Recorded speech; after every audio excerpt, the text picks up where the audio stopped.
The champagne glass slipped from my daughter-in-law's hand the moment she hit the floor. Jessica's mother, Helen, was convulsing on my marble kitchen floor, foam collecting at the corners of her mouth, and all I could think was, well, that wasn't supposed to happen to her. If you're watching this, subscribe and let me know where you're watching from. Before I tell you how I got to this point, let me be clear about something. I've spent 70 years on this earth, and I didn't survive a ruthless business world by being stupid. When someone tries to poison you at your own retirement party, you notice. Especially when that someone has been eyeing your bank account like a starving woman stares at a feast. 2 hours earlier, my kitchen had been full of laughter and celebration. I'd just sold my consulting firm for $23 million. Not bad for a company I'd built from nothing after my husband died 15 years ago. Michael, my son, had insisted on throwing this party. "Mom, you deserve to celebrate," he'd said, those sincere brown eyes of his working overtime. "Let Jessica handle everything. You just relax and enjoy." I should have known something was wrong when Jessica volunteered to play hostess. The woman who usually complained about loading the dishwasher was suddenly Martha Stewart incarnate, arranging flowers and polishing crystal like her life depended on it. Which, as it turned out, it probably did. The party was lovely, I'll give her that. About 30 people from my professional life, a few neighbors, and family. Jessica had even hired a bartender. "Nothing's too good for you, Sarah," she'd gushed, squeezing my arm with those perfectly manicured nails that cost more than most people's weekly groceries. I was making small talk with my former business partner when I saw it. Jessica, standing near the champagne table, glancing around nervously before pulling a small vial from her purse. My blood turned to ice as I watched her empty the contents into a specific glass, the one with the tiny chip on the rim that I always used at parties. Now, a sensible person might have screamed, might have called the police, might have confronted her right there. But I've learned that sometimes the best way to catch a snake is to let it think it's cornered a mouse. So I smiled, nodded at whatever my business partner was saying about market trends, and kept watching. Jessica picked up my doctored champagne and began walking toward me, her face a mask of daughterly concern. "Sarah, you look tired," she said, offering me the glass. "Here, have some champagne. You've earned it." I took the glass, thanked her warmly, and waited. About 10 minutes later, when she was distracted showing off her new tennis bracelet to the neighbors, I quietly switched glasses with her mother, Helen, who was standing nearby, looking rather lost without a drink. Helen had always been a bit scattered. Poor thing. She grabbed the nearest glass without thinking, the one I just placed next to her purse. Within 5 minutes, she was complimenting the champagne's interesting flavor and asking if I'd ordered it from somewhere special. The rest, as they say, happened rather quickly. I knelt beside Helen while Jessica screamed for someone to call 911. Her performance of shocked devastation almost convincing. Almost. The problem with being a murderer is that genuine panic and fake panic look very different when you know what to watch for. "What happened?" my son Michael demanded, pushing through the small crowd that had gathered. His face was pale, but I caught something else in his expression. A quick glance toward Jessica that lasted just a fraction too long. "I don't know," Jessica sobbed, clutching my arm. "She just collapsed. 1 minute she was fine, the next—" She gestured helplessly at her mother, who was now unconscious but still breathing. Thank God. The paramedics arrived within minutes. As they worked on Helen, loading her onto a stretcher, I found myself studying my son's face. 32 years of motherhood had taught me to read his moods like weather patterns. Right now, he looked like a man watching his carefully laid plans crumble in real time. "Which hospital?" I asked the lead paramedic. "St. Mary's. Are you family?" "Close friend," I said, glancing meaningfully at Jessica, who was too busy hyperventilating to notice. "I'll follow in my car." Michael stepped forward quickly. "Mom, you don't need to do that. We'll handle everything. You should stay here. Clean up from the party." How thoughtful.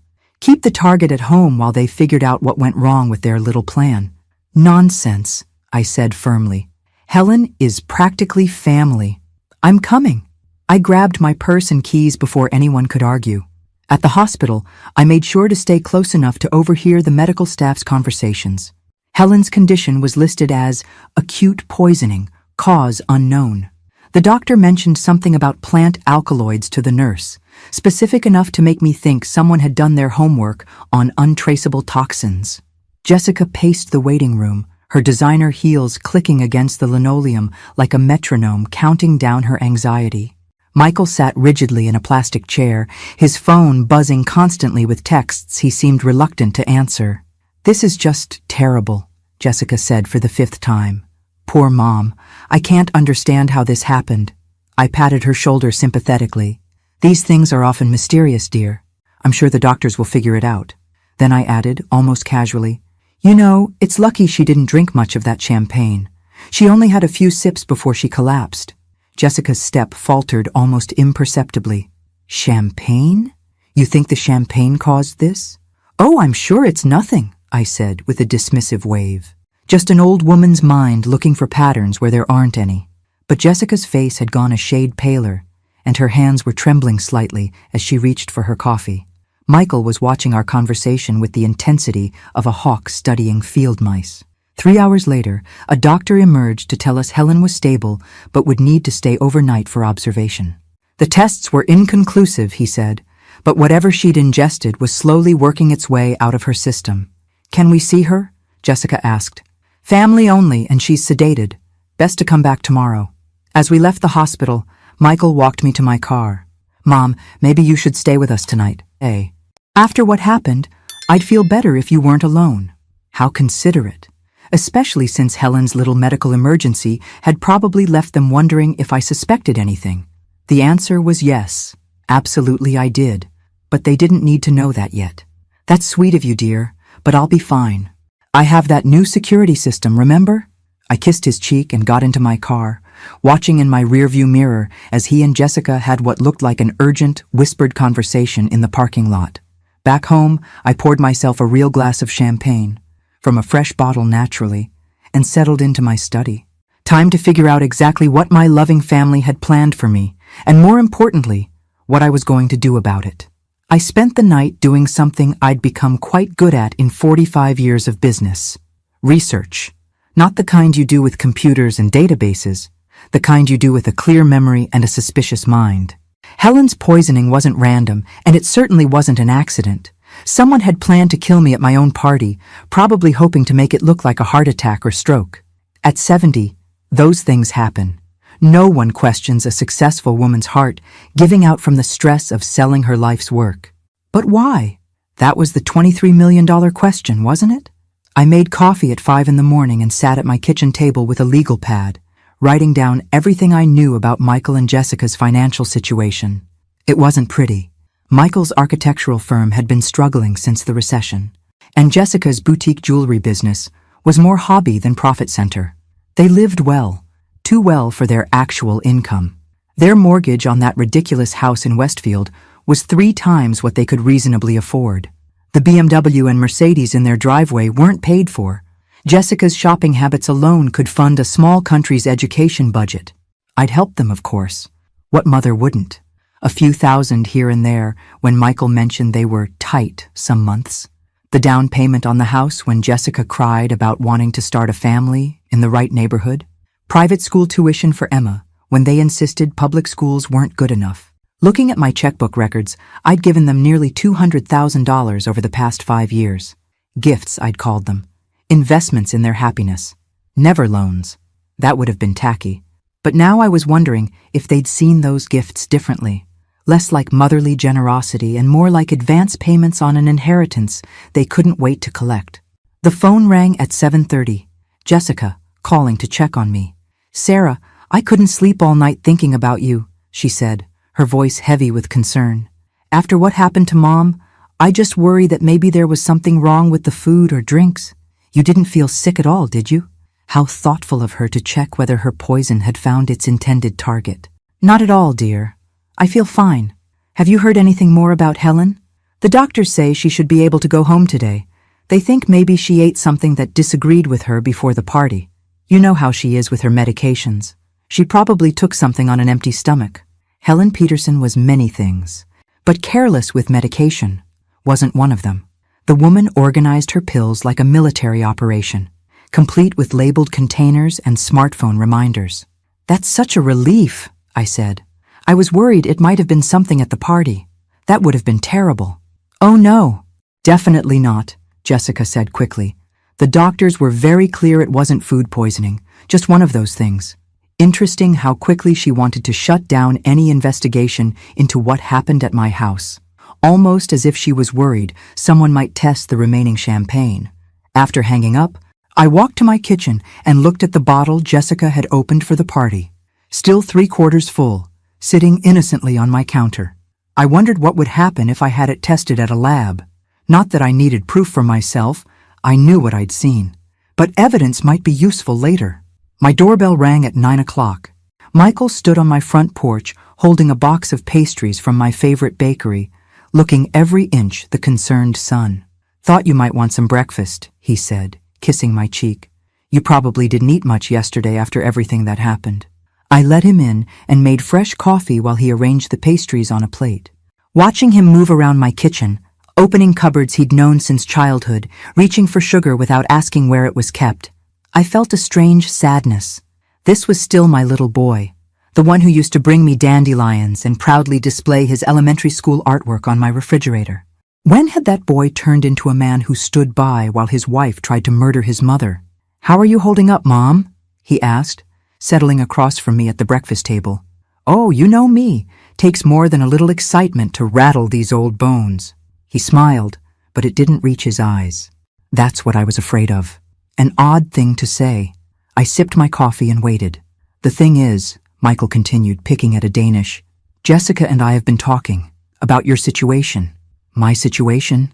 You're 70 years old, Mom, living alone in this big house, all that money from the sale." He gestured vaguely. "It just seems like a lot for one person to manage." There it was, the setup for whatever they had planned next. "I appreciate your concern, dear," I said, keeping my voice light, "but I've been managing quite well so far." Michael leaned forward, his expression earnest. "Have you, though? I mean, yesterday's accident with Helen? What if that had been you? What if you'd collapsed, and no one found you for hours?" The audacity was breathtaking. He was using their failed murder attempt as an argument for why I needed their protection. "Michael, Helen collapsed at a party with 30 witnesses and paramedics arrived in minutes. I'd hardly call that a cautionary tale about living alone. That's not what I meant." He ran his hands through his hair, a gesture I remembered from his teenage years when he was about to ask for something he knew I'd refuse. "Look, Jessica and I have been doing some research. There are some really nice communities for active seniors. Places where you'd have people around, activities, medical staff on site." Ah, the nursing home pitch. How convenient that they'd already been researching options for me. "How thoughtful," I said.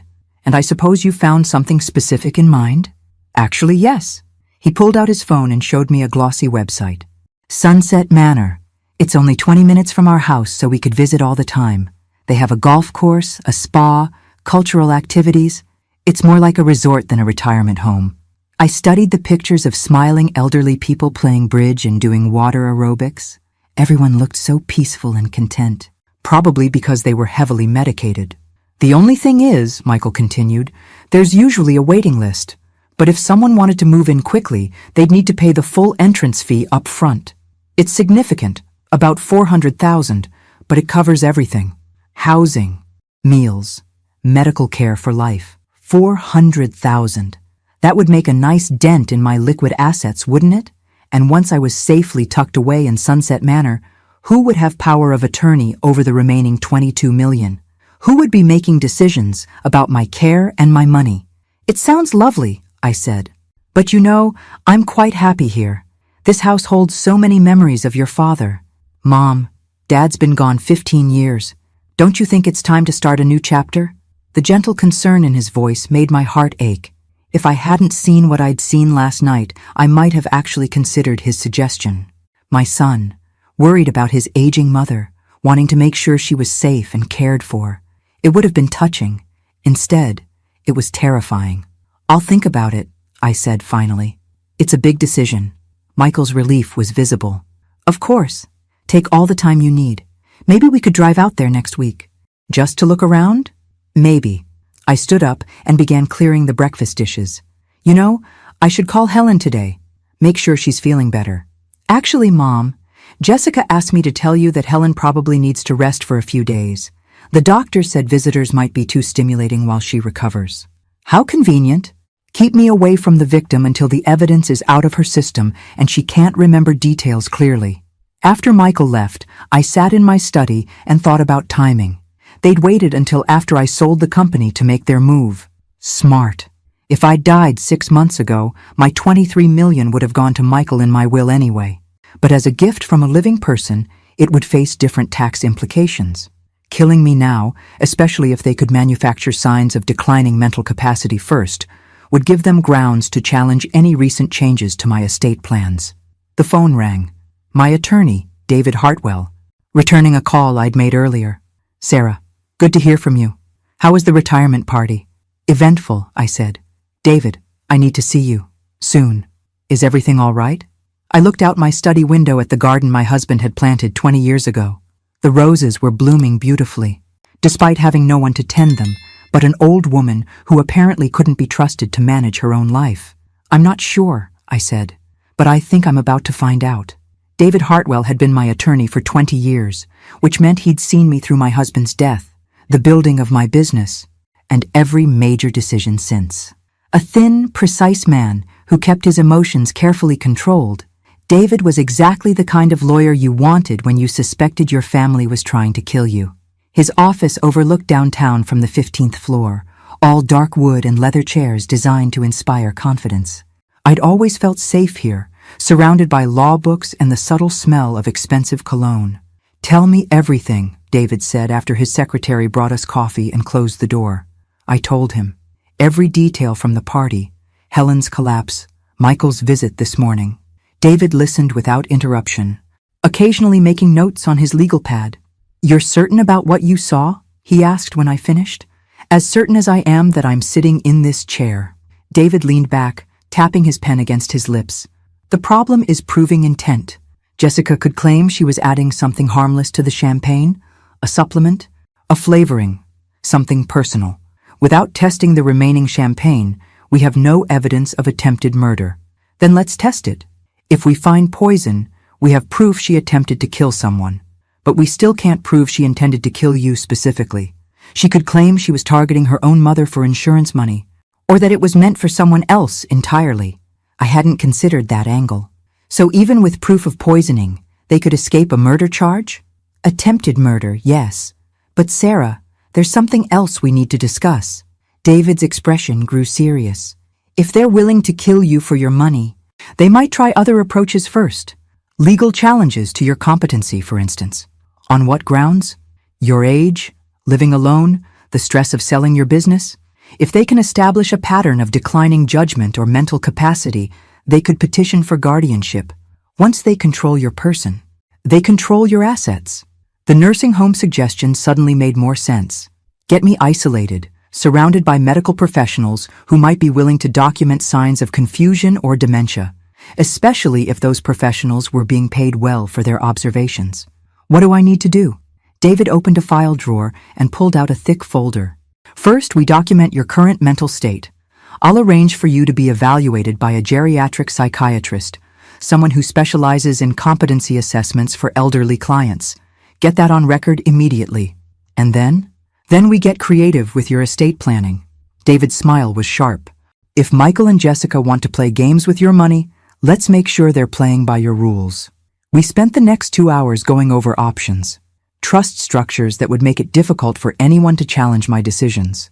Medical directives that specified exactly who could and couldn't make healthcare decisions on my behalf. Financial arrangements that would trigger automatic audits if anyone attempted to access my accounts without proper authorization.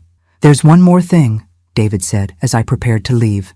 Given what you've told me about last night, I think you should consider your personal safety. If they tried once, they'll try again, probably more carefully next time. I thought about Michael's suggestion that I stay with them last night. How convenient that would have been. A grieving widow, distraught over a friend's sudden illness, perhaps taking a sedative to help her sleep. So easy for an elderly woman to accidentally take too many pills. What do you recommend? Security cameras for starters, motion sensors, a panic button system. I can recommend a company that specializes in protection for high net worth individuals. High net worth individuals. That's what I was now, apparently. Rich enough to kill for. Driving home, I found myself studying every car in my rearview mirror, wondering if I was being followed. Paranoia. Probably. But as my husband used to say, you're not paranoid if they're really after you. My phone rang as I pulled into my garage. Jessica, her voice bright with artificial cheer. Sarah, I wanted to let you know Mom's home from the hospital. She's feeling much better, though she doesn't remember much about last night. The doctor said that's normal with this kind of incident. How perfectly convenient. I'm so glad she's all right. I'd love to visit her tomorrow. Oh, she's really not up for visitors yet. Maybe in a few days? I'll let you know. Of course, dear. Just tell her I'm thinking of her. After hanging up, I sat in my car for a long moment, looking at the house I'd called home for 30 years. My husband and I had bought it when Michael was 10, full of dreams about family dinners and holiday gatherings. The mortgage had been a stretch then, but we'd been young and optimistic, certain that everything would work out. Now it felt like a fortress under siege, but I'd been in business long enough to know that sometimes the best defense is a good offense. Time to show my family what a 70-year-old woman was really capable of. The security company arrived at 8 the next morning.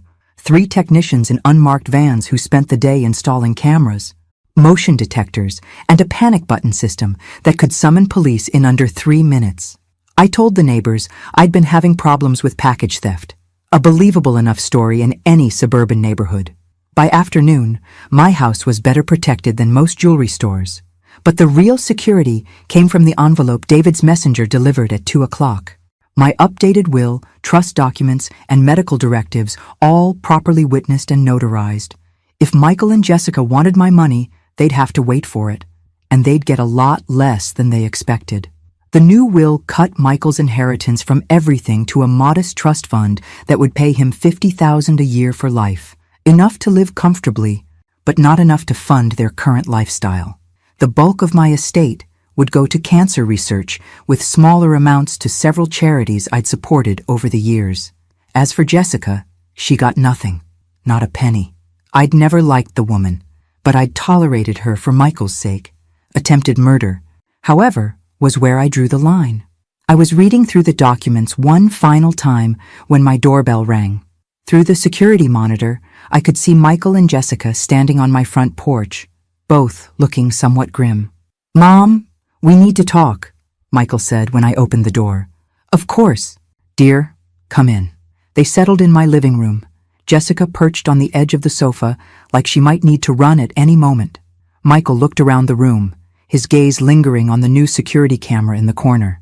"New camera?" he asked. "Package theft," I said smoothly. "You can't be too careful these days."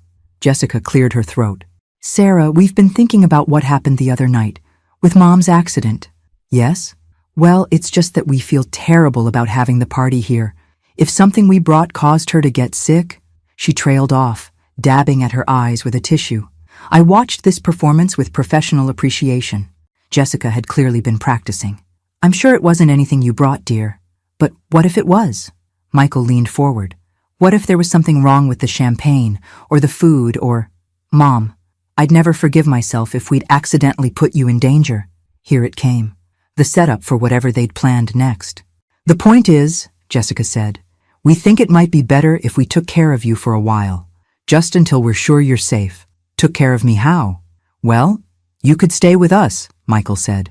"Just temporarily, until we figure out what happened the other night." I let the silence stretch, watching their faces. Michael looked genuinely worried. He'd always been good at convincing himself his motivations were pure. Jessica looked like a woman whose mortgage payment was overdue. "That's very thoughtful," I said finally, "but I'm perfectly safe here." "Are you, though?" Jessica's voice took on an edge. "You're 70 years old, Sarah, living alone. What if something happens and no one finds you for days?" The same argument Michael had made yesterday. They were working from a script. "What if you have a fall?" Michael added. "Or a heart attack? Mom, at your age, anything could happen." At my age. As if 70 meant I was already dead and just hadn't noticed yet. "You know," I said thoughtfully, "you're absolutely right. Anything could happen at my age. That's exactly why I spent the day updating my will. The temperature in the room dropped about 10 degrees. Your will? Jessica's voice was carefully neutral. Oh yes. It's amazing how a brush with mortality, even someone else's, makes you think about these things. I realized my old will was terribly out of date. Michael's face had gone pale. What kind of updates? I smiled at him. The same smile I'd used when he was 8 years old and I'd caught him lying about breaking my favorite vase. Oh, just some minor adjustments to reflect my current priorities. You know how these things go. The silence that followed was deafening. I could practically hear their minds racing, trying to figure out how badly their plans had just been disrupted. Well, Jessica said finally, her voice tight. I'm sure whatever you decided was for the best. I think so too, dear. They left shortly after, promising to check on me soon. I watched from my security monitor as they sat in their car in my driveway for 10 minutes, having what looked like a very intense conversation. Then Jessica made a phone call. I couldn't hear what she was saying, but I could see her gesturing angrily. Michael kept trying to take the phone away from her, and she kept pushing his hand aside.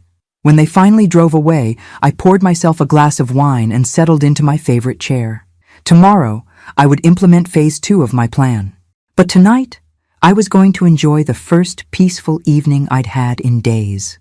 After all, there's something deeply satisfying about watching your enemies realize they've underestimated you. The game was just beginning, and I'd been playing it a lot longer than they had. The next morning brought a visitor I wasn't expecting. Helen Peterson stood on my doorstep, looking pale but determined, clutching a small purse like a lifeline. Sarah, I need to talk to you, she said without preamble. It's about the other night. I invited her in and made tea, studying her face for signs of the poisoning. She looked tired but alert, certainly more coherent than her daughter would have liked me to believe. Jessica told me I had some kind of reaction to medication, Helen said, settling into my living room chair. But Sarah, I don't take any medications except vitamins, haven't for years. Interesting. What do you remember about the party? Everything, until I started feeling dizzy. I remember the champagne tasting strange, bitter, almost metallic. And I remember seeing Jessica near the drinks table earlier, doing something with a small bottle. My pulse quickened. What kind of bottle? Like an eyedropper bottle, the kind you'd use for essential oils or other things. Helen's hands shook slightly as she set down her teacup. Sarah, I think my daughter tried to poison you. Why would you think that? Helen's laugh was bitter. Because she's been talking about your money for months, how unfair it is that you have so much and they struggle, how much easier their lives would be if something happened to you. The pieces were falling into place. Has she said anything specific? Last month, she asked me if I thought you'd updated your will recently. She seemed very concerned about Michael's inheritance. Helen met my eyes. Sarah, I think they've been planning this for a while. I made a decision. Helen deserved to know what her daughter had tried to do, and I needed an ally who'd witnessed their behavior firsthand. Helen, I saw Jessica put something in my champagne glass. I switched our drinks deliberately. The color drained from her face. She tried to kill you, and I almost died instead. Yes. We sat in silence for a moment, processing the magnitude of what had happened. What are you going to do? Helen asked finally. I'm going to give them exactly what they want, I said. Just not the way they expect to get it. Helen raised an eyebrow.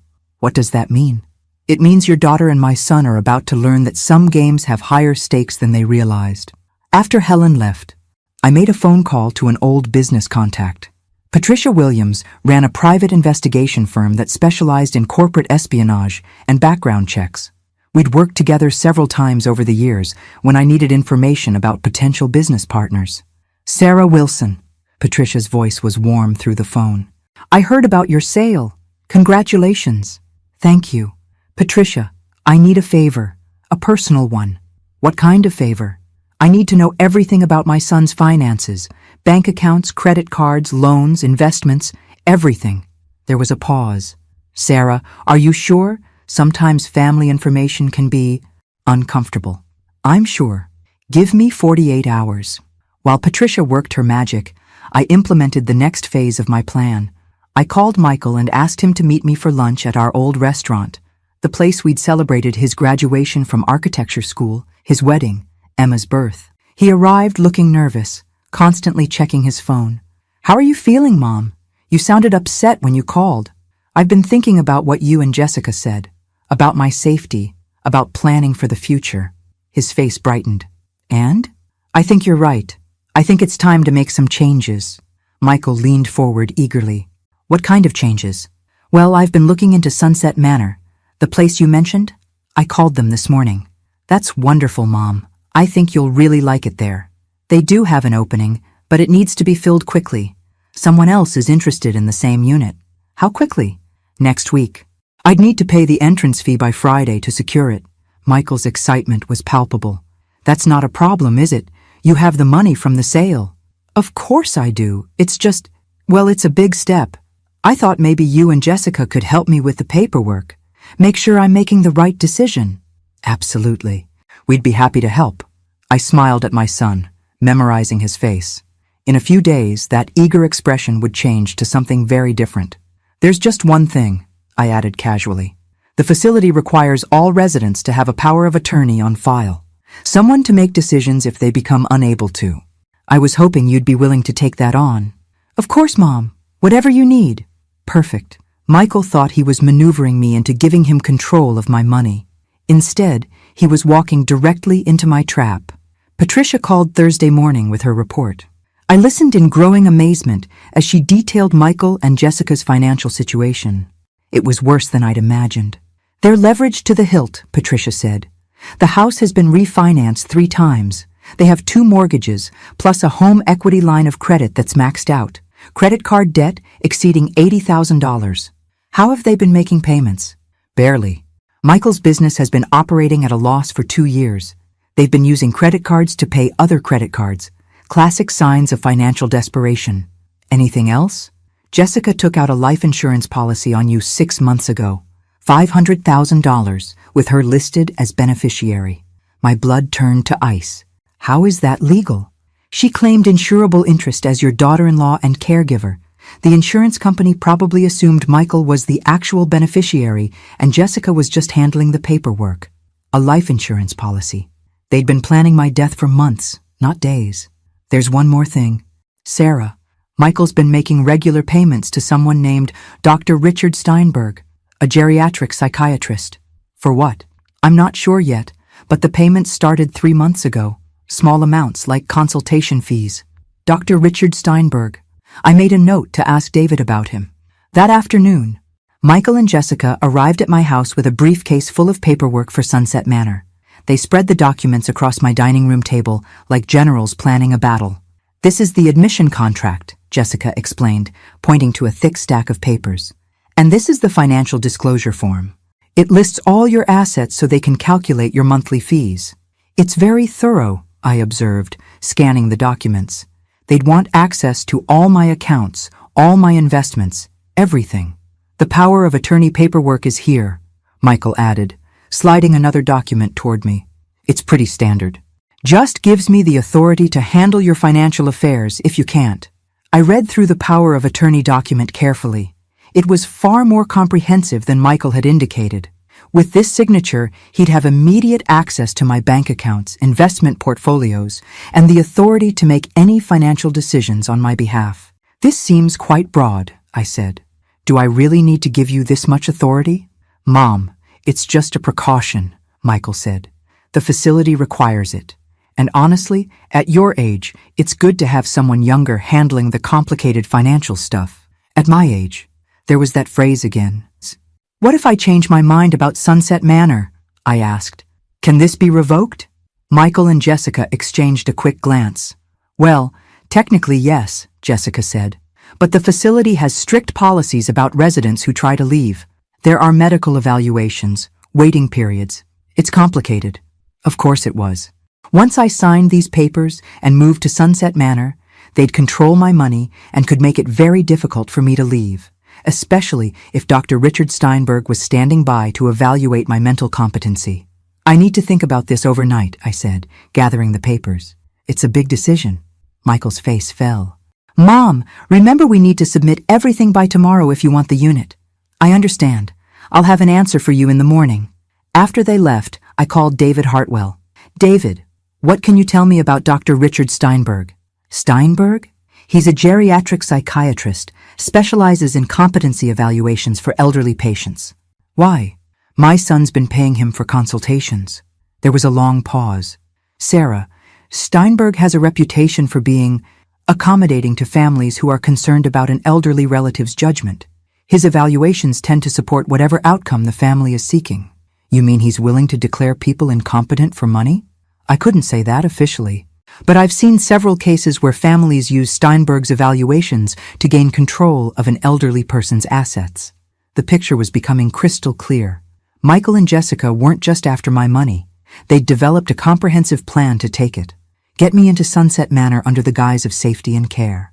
Use the power of attorney to access my accounts.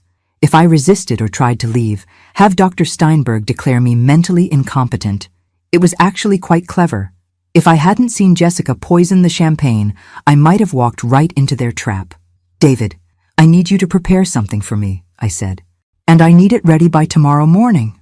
What kind of something? The kind that's going to teach my family a lesson they'll never forget. That evening, I sat in my study going over the plan one more time. Everything had to be perfect.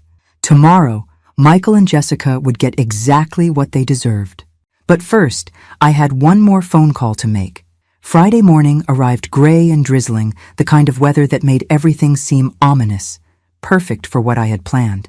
Michael and Jessica arrived at 9 sharp, both dressed like they were attending a business meeting, which in a way they were. Have you decided, Mom? Michael asked, settling into my living room with barely contained excitement. I have. I pulled out the Sunset Manor paperwork, now signed and notarized. I think you're right. It's time for me to start this new chapter. Jessica's relief was visible. Oh, Sarah, I'm so glad. Oh, you're going to love it there. I'm sure I will. And Michael, I've signed the power of attorney papers as well. Michael's hands actually trembled as he took the documents. This is the right decision, Mom. You won't regret it. I smiled at him. I'm sure I won't. We spent the next hour going over the financial paperwork. Jessica had a laptop open, furiously typing as I provided account numbers and access codes. Every few minutes, she'd share a meaningful look with Michael, like children who couldn't believe Christmas had come early. There's just one more thing, I said when we'd finished. I need to sign some additional paperwork with my attorney before the transfer is official. Something about tax implications for large financial transactions. Of course, Michael said. Do you want us to drive you to his office? Actually, he's coming here. David should arrive any moment.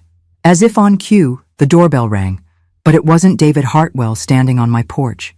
It was Detective Lisa Morrison from the local police department, along with a colleague I didn't recognize. Mrs. Wilson, I'm Detective Morrison. We need to speak with you about an incident that occurred at your home earlier this week. Michael stood up quickly. What kind of incident? A suspected poisoning, Detective Morrison said, her gaze moving between Michael and Jessica. We understand there was a medical emergency here during a party? Jessica's face had gone very pale. That was my mother. She had a reaction to her medication. The doctors said it wasn't serious. Actually, Mrs. Wilson, that's not what the hospital reported.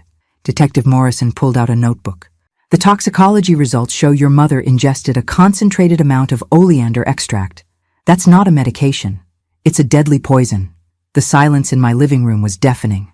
We also had the remaining champagne from that evening tested, the detective continued. The bottle that was opened for the party contained the same oleander extract.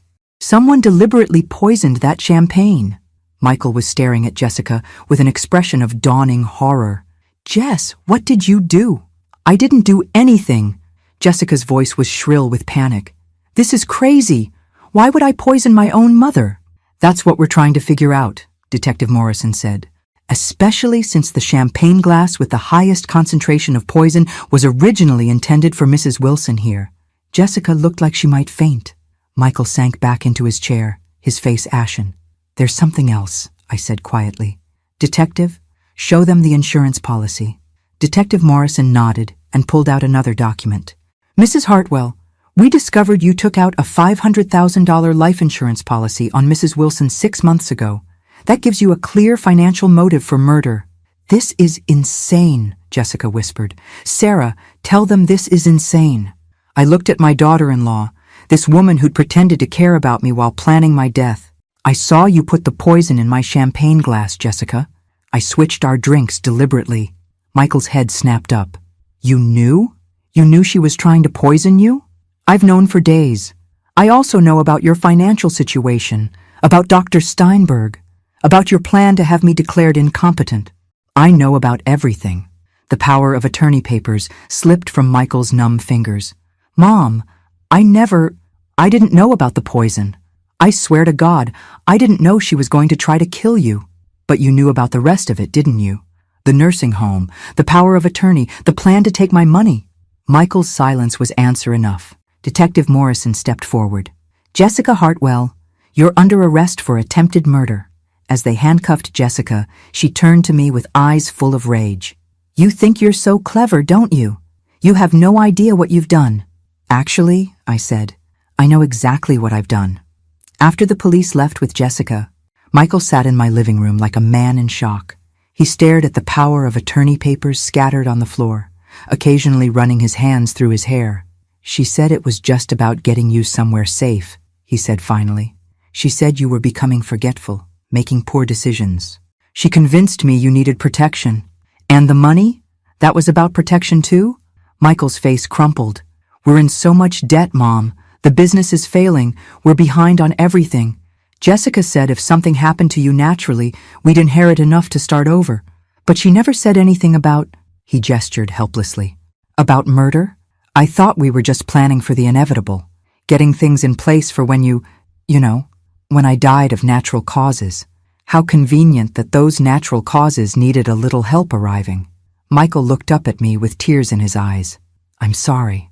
I'm so sorry. Mom, I never wanted to hurt you. I studied my son's face, looking for the truth beneath the remorse. Part of me wanted to believe him, wanted to think that Jessica had manipulated him into this situation. But I'd been in business too long to ignore red flags. Michael, show me your phone. What? Your phone. Show me your text messages with Jessica from the past week. Michael hesitated, then reluctantly handed over his phone. I scrolled through his messages, my heart sinking with each exchange I read. Jessica, did you talk to Mom about Sunset Manor? Michael, yes. She's considering it. Jessica, good. The sooner we get her moved, the better. She's been asking too many questions about our finances. Michael, what if she changes her mind? Jessica, she won't. Not after tomorrow night. Michael, what's tomorrow night? Jessica, trust me. By Sunday she'll be begging us to take care of her. I handed the phone back to Michael. You knew, didn't you? Maybe not the specific method, but you knew Jessica was planning something for the night of the party. Michael's shoulders sagged. I thought she meant to scare you somehow. Stage a break-in maybe, or some kind of accident that would make you realize you weren't safe living alone. You thought she was going to stage my attempted murder? Not murder.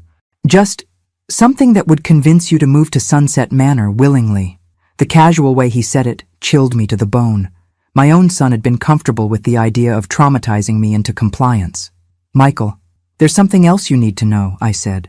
I had a private investigator look into your finances. His face went white. What did you find? Everything. The debt, the failed business, the fact that you've been living beyond your means for years. I pulled out Patricia's report. But there was one thing that particularly interested me. The payments to Dr. Steinberg. Mom, I can explain. Can you? Because according to this, you've been paying him to consult on my case for 3 months, before you ever suggested Sunset Manor, before you expressed any concern about my mental state. What exactly were you consulting him about, Michael? Michael buried his face in his hands. Jessica said we needed a backup plan, in case you refused to sign the power of attorney willingly. A backup plan. Steinberg agreed to evaluate you and find signs of dementia or incompetency. Jessica said it was just a precaution in case you became difficult. I felt something cold settle in my chest. You were planning to have me declared mentally incompetent from the beginning. Only if necessary. Only if you refused to let us help you. Help me what, Michael? Help me give you my money? The truth hung in the air between us. My son, the little boy I'd raised and loved and sacrificed for, had been planning to destroy my independence and steal my life's work. There's one more thing, I said quietly. The papers you signed today. The power of attorney I gave you? Michael looked up hopefully. Yes? They're fake. David prepared them specially for this meeting. They give you power of attorney over a bank account that contains exactly $1. Michael stared at me in shock. What? My real money is safely protected in trusts you can't touch. The will you're so worried about?